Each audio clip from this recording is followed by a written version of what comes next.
Chaos, right here. First of all, congratulations on the victory. What are your initial thoughts after such a violent finish to that fight? Can you repeat the question one more time? What are your initial thoughts after such a violent finish to your fight? Man, my main thing that's in my mind right now is, like I said before, man, people that keep sleeping on me, doctor gonna wake them up. You know, I had to show them once again, and you know, I'm the future, and the facts, they gonna see it. Speaking on that, why do you think fans and maybe even your opponents are sleeping on you, in your words? Hey, who knows? Ask them. How's your lower leg feeling? I know you threw a lot of leg kicks in there. I mean, on a scale from 1 to 10, 10 being the most, it's probably like a 3, 4. Oh, so not that bad. Nah, not so that it bad. looks worse than it feels. Definitely.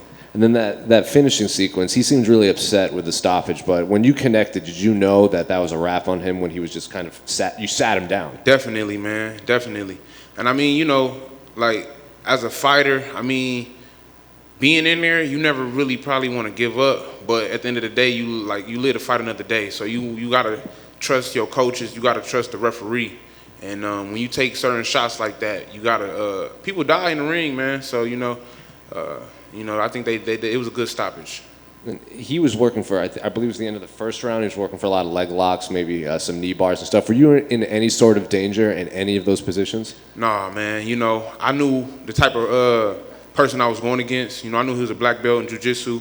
I've been rolling with a lot of black belts, being in certain positions and just, you know, putting myself in all type of difficult positions, uncomfortable positions, and being ready for whatever he was going to bring me. So I was ready wherever the fight was going to be at. And, you know, I listened to my coaches, and, you know, everything just paid off.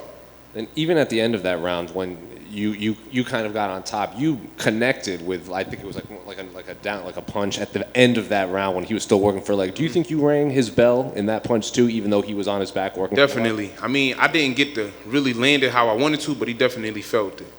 He definitely felt it, and I know he felt it. Then finally, is there a timetable for when you want to get back in there? I mean, not really. You know, I'm about to be back in the gym Monday, most likely, depending on how my leg feel. Check my hand out. But, you know, just little minor injuries. But I would say probably like 2 or 3 months the most. You know, I'm hungry, man. I'm ready to get back in there and just keep adding more W's, man. Keep testing these chins out. Hey, Chaos. Third knockout in your 5th UFC fight. When you look at the top of the division, who excites you the most for everyone who hasn't seen you and sees what you can do when you display this type of performance? I mean, it's not. I mean, I look at everybody the same, man. You know what I mean? I look at it like at the end of the day, I don't really look past anybody. I look through everybody. You know, and like it's a lot of great people in the division, but I just focus on me. You know, I just focus on being the best me I can be and just continuing to be better and better every day. So every time that I'm in there, I can keep showing how great I am, and you know, just showing people like how special I am. Like I said, it's a lot of people that sleep on me. It's a lot of people that don't really see where I'm at. But like I said, man, hey, they didn't think I was a threat, but they know I am now. You're always one of the best dressed guys when you come here. How important is dressing well and feeling well and performing well? Man, it's a great thing, man. You know, training good. I feel like when you train good, when you look good, you're gonna fight good. So. You know, you definitely were out there pushing the pace, you know, putting it into him. I think a lot of people looked and saw his size and thought he was going to be coming at you, but you were definitely pushing the pace. Was that the game plan, was to try to get him on the back step? Definitely, man. You know, it's not really too many people that can handle my pressure. I never fold under pressure, you know, and I'm like my IQ was up there. A lot of people, they might not know it, but they going to see it, man. You know, I'm 27 years old. And, you know, like I said, man, I'm the future. They going to see it, man. You know, I know how I feel to win. I know how I feel to lose. And, you know, but I'm always getting better every single day. You know, I learn from my mistakes. I learn from certain like I learned from the past, man. You know, I'm only getting better and better. And a lot of, you know, going off what Jose said, when he had you down and when he was trying to go for either like an ankle lock, he was trying to get your knee, you were landing some devastating shots.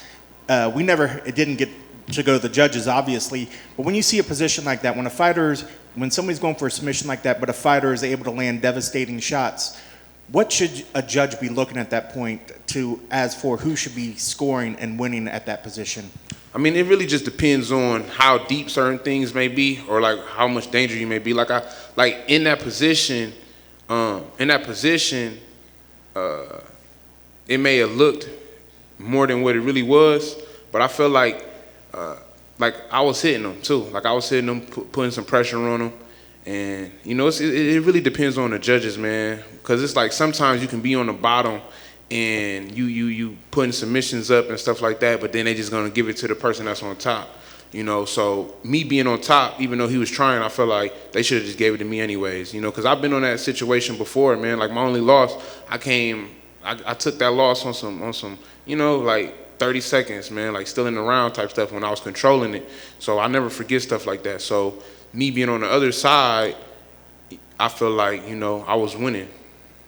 And on that, I know you said that you didn't feel like the pain was bad on the legs and stuff, but is there any moment, as soon as you're getting up the round ends, when you finally are starting to put weight on that knee, is there any moment of hesitation where you're like, how is the knee when you stand up from that position? No, I was A1. I was A1, man. Like I said, it probably looked worse than it really was, but I was good. I was comfortable.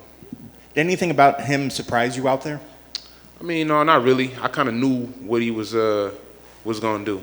You know, like I said, I'm a pretty intelligent person when it comes to fighting, and you know, I'm ahead of my time. But you know, the world gonna see it soon enough.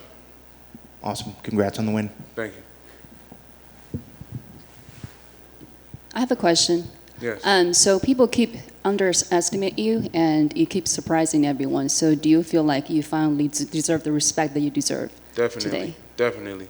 But you know, at the end of the day, like I said before, people they can keep sleeping on me, but you know, the word gonna speak for itself, man. You know, and that's just really what it is. You know, people are always gonna judge you by your work, and that's really what's important. Good fight today. Good for you. Thank you. Happy for you.